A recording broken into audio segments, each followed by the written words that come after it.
So here we are, not just inspired, but awakened. You've seen that self worth is not optional, that your voice matters even when silence is easier. You've learned that failure is not your enemy, but your evolution.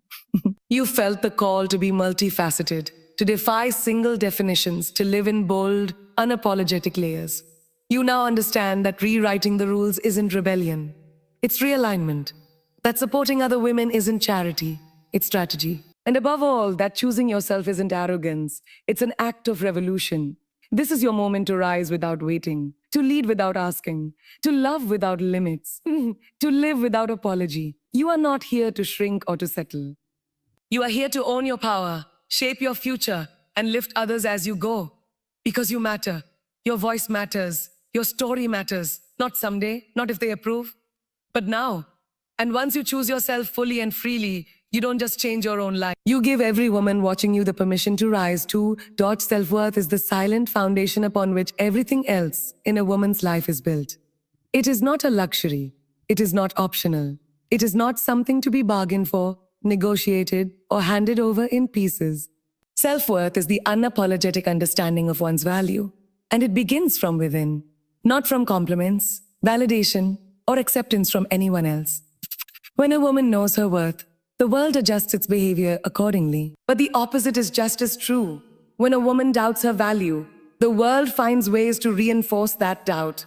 From a young age, women are often taught to seek approval, to be agreeable, to prioritize harmony over honesty, and to measure their value based on how well they fit into someone else's narrative. Whether it's family, tradition, culture, or media, there are countless forces shaping how a woman perceives herself.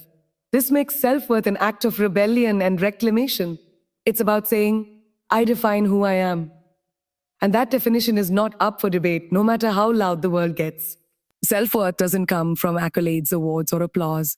Those are just echoes of recognition, not the source of it. The true source of self-worth is internal alignment. Knowing who you are, accepting who you are, and being unapologetic about the space you take up in this world. It comes from the decision to look in the mirror, not just to assess appearances, but to meet the person inside with love, clarity, and responsibility. It's being able to say, I matter, even when no one else is saying it back. A woman grounded in her self-worth does not ask for permission to be powerful. She doesn't seek approval to lead, to dream, or to challenge what's always been. She doesn't wait to be chosen, because she already chose herself. She doesn't silence her voice to keep others comfortable. Instead, she learns that comfort is often the enemy of progress, and her voice, her truth, her ideas, they all deserve to be heard, not just tolerated. Self-worth empowers boundaries. It teaches a woman to say no without guilt and yes without fear. It allows her to leave relationships that belittle her, jobs that diminish her, and environments that suffocate her growth. A woman who knows her worth doesn't just survive, she curates her life. She builds it intentionally, not just from what's available, but from what's aligned with her soul. She doesn't beg for a seat at the table. She builds her own and invites others who match her energy. But knowing your worth is not a final destination. It's a daily practice. Because life will test it. People will challenge it. The world will try to dim it. So self-worth must be reaffirmed regularly through choices, through relationships, and through the way a woman speaks to herself. It's in how she stands up for herself in meetings, in how she walks away from what no longer serves her, and in how she refuses to play small to make others feel big. Education, intelligence, beauty, and talent, all powerful, but without self-worth, they are often underutilized or misused. A woman can have degrees and titles and still feel inadequate if she hasn't built the muscle of worthiness. That's why it's important to teach girls early on that their voice matters, their dreams are valid, and their existence is not an apology. It's a statement. It's also why adult women must be reminded that no matter what they've been through, heartbreak, trauma, rejection, failure, they are still whole, still worthy, and still allowed to take up space. There's a quiet kind of strength in a woman who no longer needs external validation. You can see it in the way she walks into a room, not looking for acceptance, but knowing she belongs.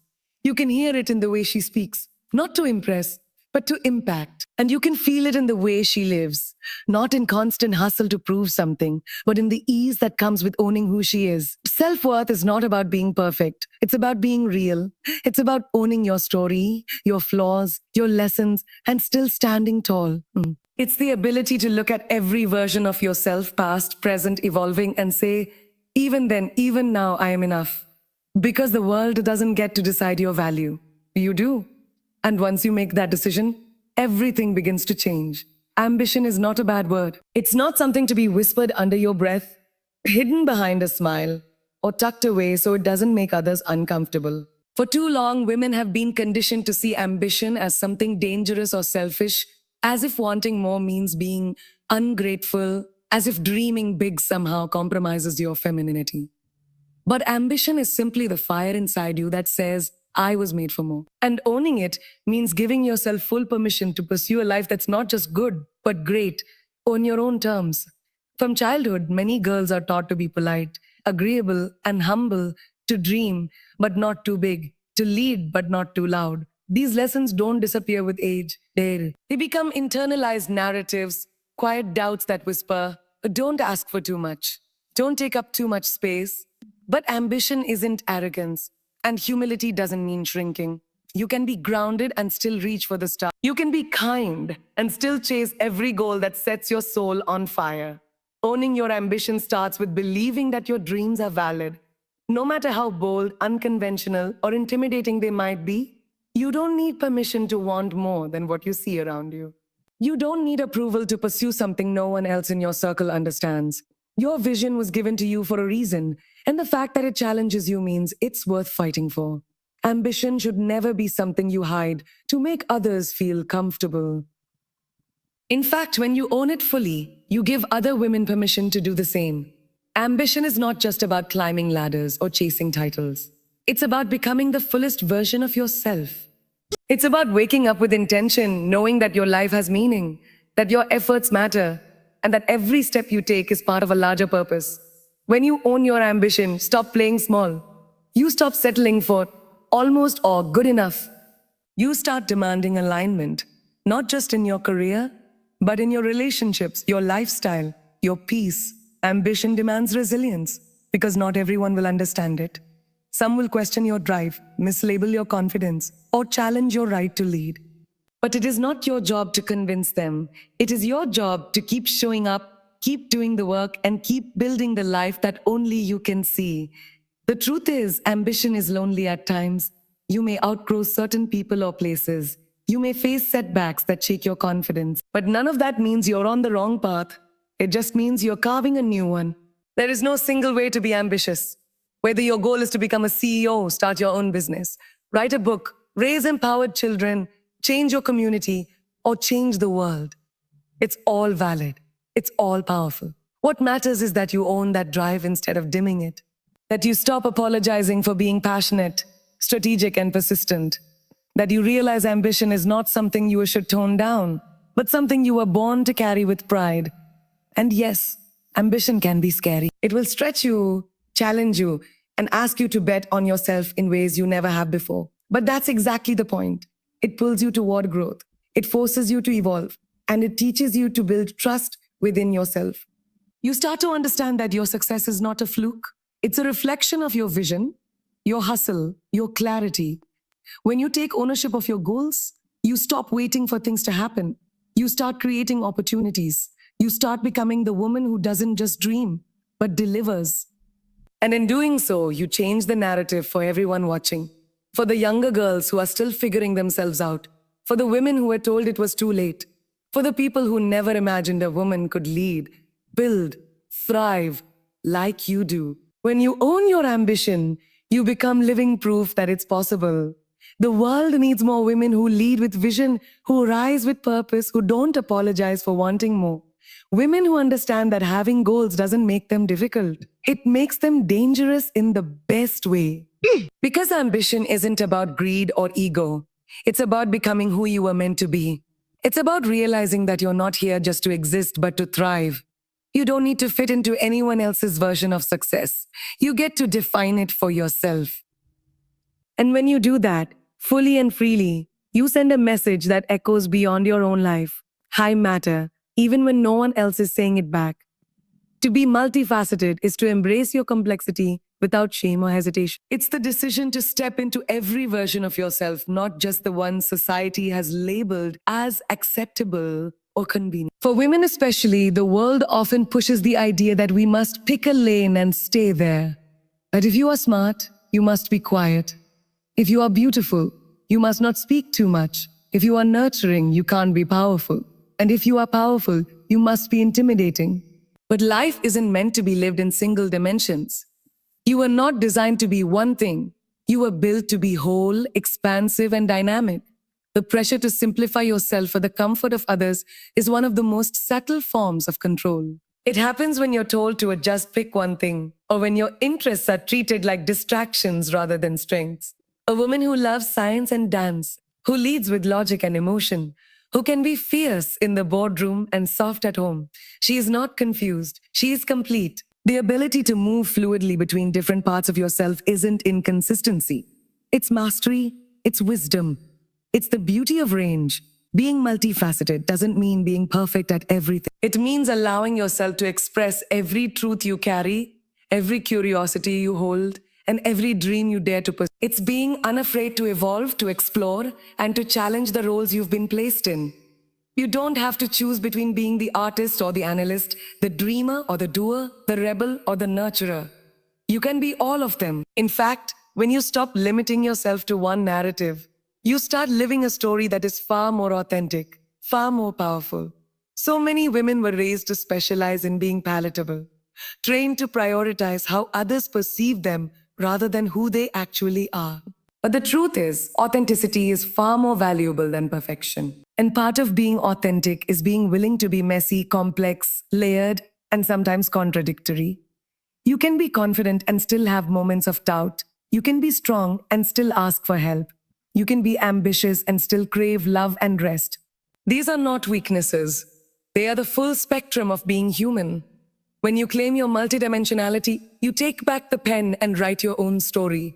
You begin to walk into rooms not wondering if you're too much, but understanding that your range is your richness.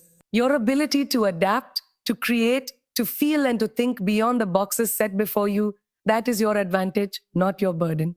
You were not born to make yourself smaller just to fit in. You were born to expand, to lead, to inspire by being exactly who you are in all your forms. To live multifaceted is also to give yourself the grace to change. Who you were 5 years ago might not be who you are today. Growth demands movement. And movement means you will sometimes outgrow old titles, old dreams, and old expectations. Let them fall away. You are allowed to be a new version of yourself at any time. This mindset is especially important in a world that still tries to define women by singular traits, beauty, kindness, obedience, or sacrifice. But women are artists and architects, mothers and moguls, warriors and healers. And often, they are all of these things at once. Society may not always know what to do with a woman who can't be categorized. But that's not your problem to solve. Your responsibility is to yourself, to never silence the parts of you that don't fit someone else's narrative. What's powerful is that when one woman chooses to live fully and unapologetically in her many forms, she becomes a mirror for others. She shows that there's no one way to be whole, no one path to fulfillment. She redefines what strength looks like, not in rigidity, but in flexibility, not in conformity, but in creativity. And in doing so, she creates space for others to do the same. The more women own their multidimensionality, the more we normalize it, and the less we feel the need to shrink for the comfort of outdated expectations. So let yourself be loud and quiet, bold and reflective, logical and emotional, fierce and forgiving. Let yourself be a kaleidoscope. You are not a single note, you are a symphony. When you stop trying to simplify yourself, you begin to see how powerful your complexity truly is. And that's when everything changes. Because you're no longer waiting for someone else to define your identity.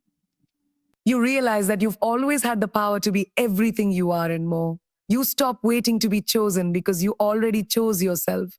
And once you do that, fully and freely, you send a message that echoes beyond your own life. I matter, even when no one else is saying it back. Silence is often praised as a virtue, wrapped in sayings like, if you don't have anything nice to say, don't say anything at all, or keep the peace. But for women, silence has too often been a tool of suppression disguised as grace. We are taught to hold our tongue, to stay agreeable, to let it go even when everything inside us is screaming. Speaking up is dangerous, that it might cost us relationships, respect, or reputation. And while there are moments when quiet reflection is powerful, silence in the face of injustice, disrespect, or self betrayal is not noble. It is damaging. There is a difference between peace and appeasement. Keeping the peace at the expense of your truth is not strength, it's erasure. When women silence themselves to avoid being labeled emotional, aggressive, or difficult, they trade authenticity for acceptance. Your voice, your thoughts, your opinions, your boundaries, they exist for a reason. They are not a disruption. They are a declaration. Speaking your truth doesn't make you combative. It makes you courageous. For generations, women have been conditioned to speak only when spoken to raise their hands before offering their ideas, and to wait for permission to challenge norms. But progress has never come from staying quiet. Change has never been born from compliance. Every movement that transformed the world began with someone refusing to stay silent. When you use your voice, not just to express anger, but to share vision, to ask questions, to draw lines, to claim space, you become an agent of that change. Silence, when rooted in fear, is not safety, it is self abandonment. Every time you hold back a thought to keep someone else comfortable, you slowly convince yourself that your perspective doesn't matter. Over time, that silence becomes internalized. You start shrinking before you're even asked to. You second guess your brilliance before anyone has a chance to see it. And eventually, your life becomes shaped not by your choices, but by your compliance. That's not the kind of legacy any woman deserves. There's also a myth that silence makes you likable. That if you keep your head down and don't ruffle feathers, you'll be rewarded for being easy to work with, easy to love, easy to manage. But here's the truth. The world doesn't remember the women who stayed silent to fit in. It remembers the ones who were bold enough to speak even when their voice shook. The ones who challenged the systems, questioned the traditions, disrupted the comfort zones, not out of rebellion, but out of purpose. Using your voice doesn't always have to look like protest or confrontation. Sometimes it's as simple as saying a no without explanation. Sometimes it's standing up for another woman in the room who's being talked over. Sometimes it's asserting your worth in a salary negotiation, or telling your story without softening the edges for other people's comfort. Speaking up doesn't require rage, it requires clarity. And that clarity only comes when you know, without doubt, that your truth is just as important as anyone else's. Women are not born silent, they are silenced. From the way we're taught to play small, to how we're rewarded for being compliant, we internalize the idea that it's safer to stay quiet. But the world doesn't change through silence. Neither do lives. Your silence does not protect you. It only delays the breakthrough that your voice could create, not just for yourself, but for others watching you. Because whether you realize it or not, someone is always watching. A younger girl, a peer, a stranger, you never know who you empower when you choose to speak. To break that cycle, you have to become intentional with your voice, not reactive. Not impulsive, intentional. You speak with purpose, with integrity, with conviction. You speak not to dominate, but to elevate. Not to win arguments, but to open conversations. Your voice, used with wisdom and courage, is one of the most powerful tools you have. It can challenge systems, it can heal hearts, it can shift culture, but only if you stop holding it back. When you stop apologizing for your voice, you begin to see how deeply it is connected to your sense of self. Speaking up isn't just about being heard. It's about being whole. It's a declaration that your experiences, your boundaries, your dreams, they all matter. And you don't need a stage, a microphone, or a perfect speech. All you need is the decision to stop hiding, the decision to stand in your truth, knowing that your silence no longer serves you. Because when you find the courage to speak, you're no longer just surviving in the spaces you're given, you're shaping them. You're not here to fit into the world as it is. You're here to transform it. And once you understand that, you stop waiting to be chosen because you already chose yourself. And when you do that, fully and freely, you send a message that echoes beyond your own life. I matter, even when no one else is saying it back. Failure is not a dead end, it's a detour, a redirection, a recalibration of your journey. It does not define your worth or predict your potential. Yet, from an early age, failure is portrayed as something shameful, something to be feared or avoided at all costs. We're taught that getting it wrong means we are wrong, that falling short means we are inadequate. But in reality, failure, it's one of the most honest, unfiltered teachers life has to offer. It shows you where to grow, what to refine, and how to come back stronger. Every time you fail, you are given data, not just about what didn't work, but about who you are, what you want, and how resilient you're willing to be in the face of disappointment. Failure forces you to look inward, to examine your motives, your methods, and your mindset. Ugh. It offers a moment of pause that can turn into a pivot. But too many people get stuck in the emotion of failure without translating it into evolution. They internalize it as a sign they're not good enough, rather than seeing it as a tool to sharpen their approach. It's important to separate identity from performance. You are not your failure, you are the person navigating it.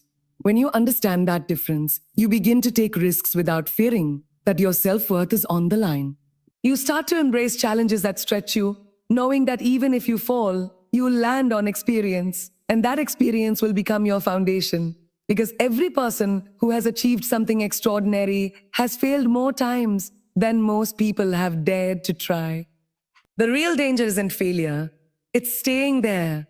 It's sitting in the shame and letting it turn into self-doubt, into hesitation, into avoidance. It's allowing one closed door to make you forget that there are endless others waiting for you to knock. Growth requires movement.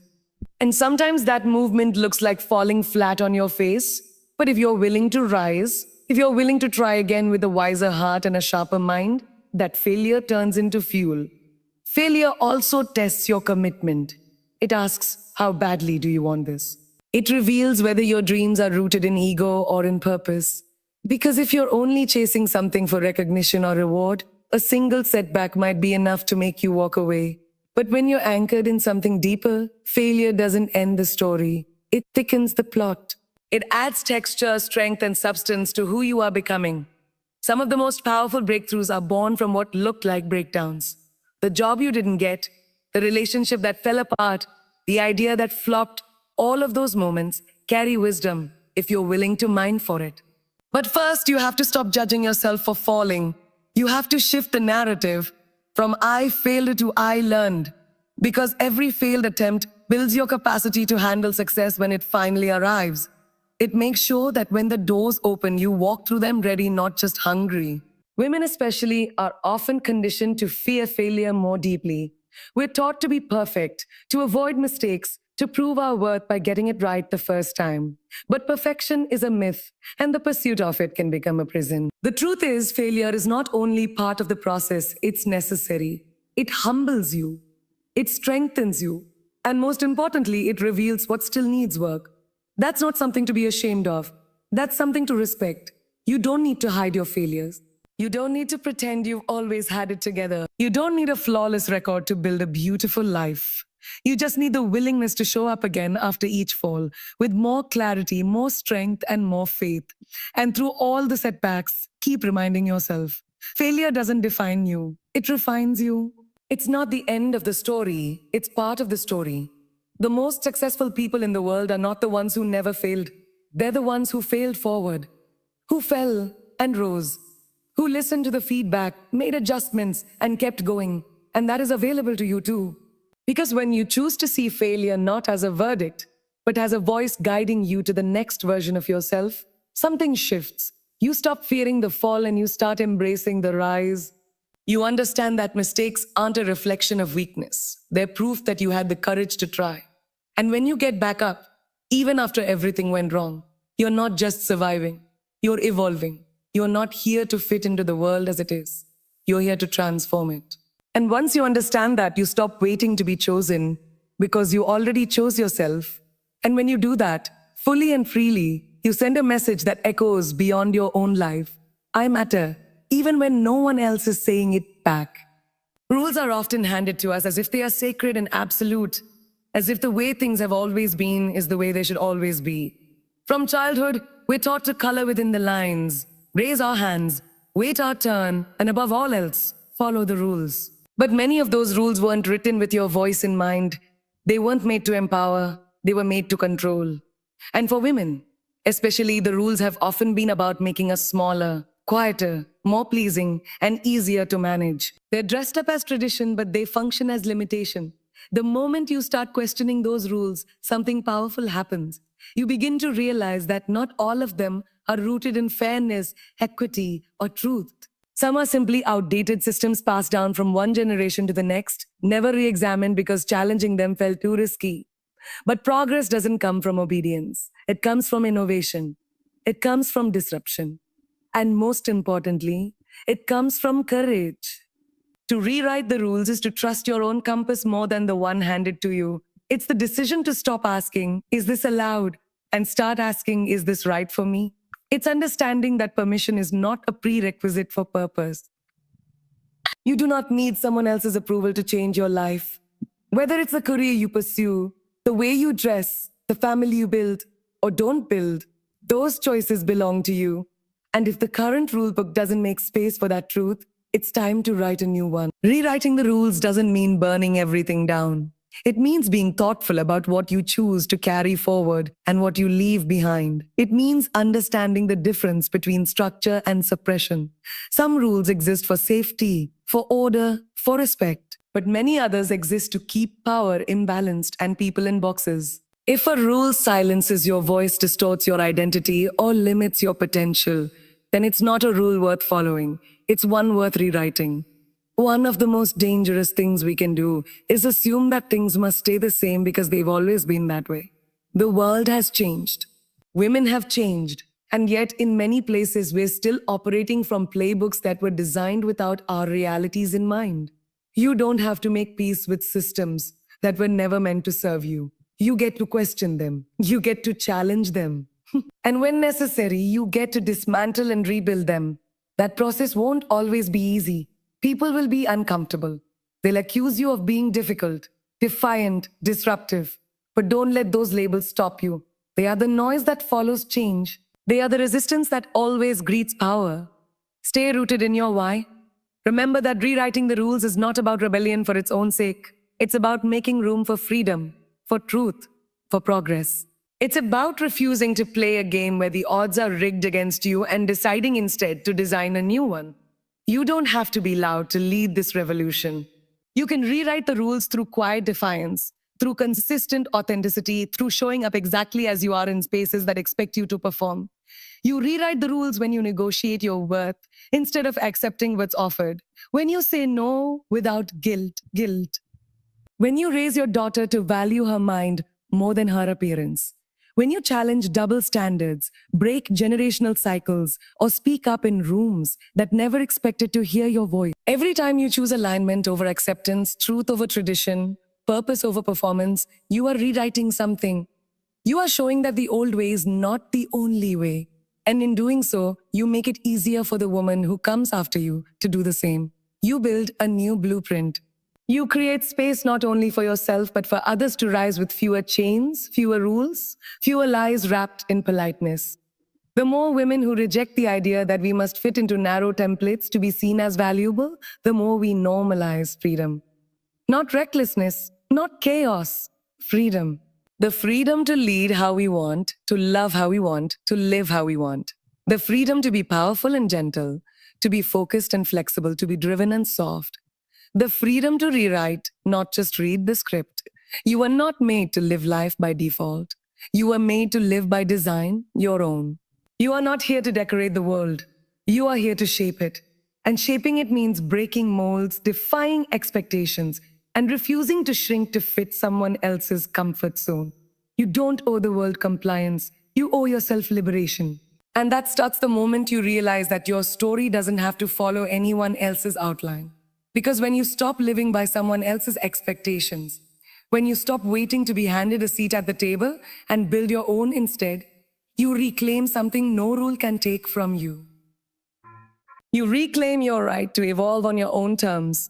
And that's when everything changes. Because you're no longer waiting for someone else to define your identity. You realize that you've always had the power to be everything you are and more. You stop waiting to be chosen because you already chose yourself.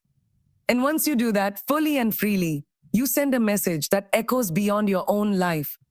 I matter, even when no one else is saying it back. It's a conscious decision to show up for each other, to hold space, to lift, to defend, to applaud, to protect. And when women support other women fiercely, something remarkable happens.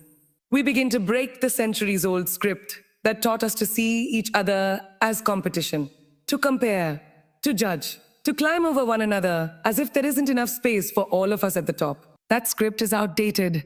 It was never written for our empowerment. It was designed to divide. We've been conditioned, often subconsciously, to see other women's success as a threat instead of a roadmap. To think, if she's shining, I must be dimming.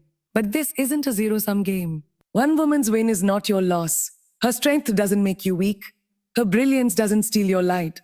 In fact, when we begin to understand that her success expands what's possible, we free ourselves from the toxic patterns of jealousy and insecurity.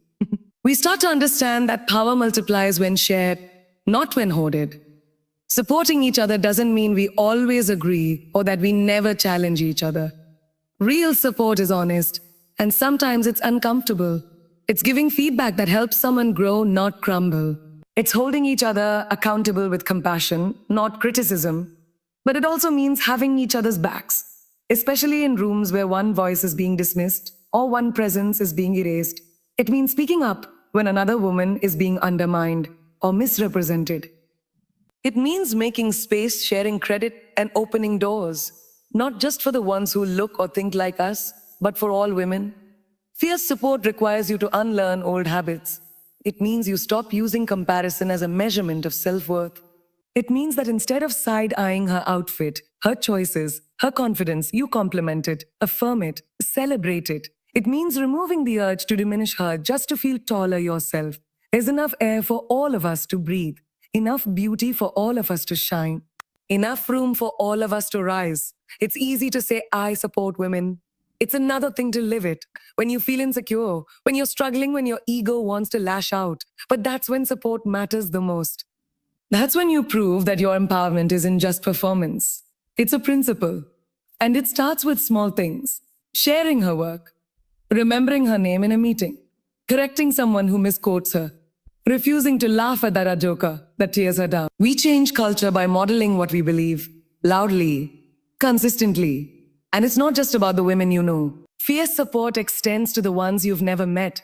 The young girl online being bullied, the woman of color who's always overlooked, the single mother juggling 3 jobs, the colleague who's too afraid to speak. Supporting other women means being intentional about how you use your privilege, your platform, your presence. It means stepping aside sometimes and letting someone else lead. It means passing the mic when your voice isn't the most needed. It means checking your own bias before it becomes someone else's barrier. This kind of support isn't weak or soft. It's revolutionary. In a world that profits from our division, unity becomes a radical act. They want us to compete because divided women are distracted women. But women who stand together, unshakable. We don't have to mirror the systems that pitted us against each other. We get to rewrite the rules. We get to redefine power. Not as something we climb over others to reach, but something we lift each other into. And if you've ever been the woman who wasn't supported, who was betrayed, belittled, ignored, then you know how deep that wound can run. But you also know how powerful it feels when another woman looks you in the eye and says, I see you. I've got you. You know what it means to be chosen, to be defended, to be amplified. So become that for someone else. Become the woman who doesn't compete. She completes. She builds. She reminds others of their worth when they forget. She doesn't see another woman's power as a threat. She sees it as a mirror reflecting back her own. Support is a cycle. The more you give it, the more it flows back. Not always from the same people, not always immediately, but it comes in energy, in opportunity, in alignment. And when we start to fiercely support each other, something beautiful unfolds. We start to trust each other. We start to feel safe, seen, and unstoppable. And that's when the collective rise begins. That's when your success no longer feels like a lonely climb. It feels like a chorus, a movement, a revolution. Because when you look around and realize that your sisters are not your rivals, that their light does not diminish yours, that their rise is your rise too, something inside you shifts. You stop playing small. You stop competing for crumbs. You stop asking if you're good enough, too. You already know. And that knowing becomes a fire you pass to every woman you meet. Because she, like you, is not here to just take up space. She's here to transform it. And once you understand that, you stop waiting to be chosen because you already chose yourself. And when you do that fully and freely, you send a message that echoes beyond your own life. I matter, even when no one else is saying it back.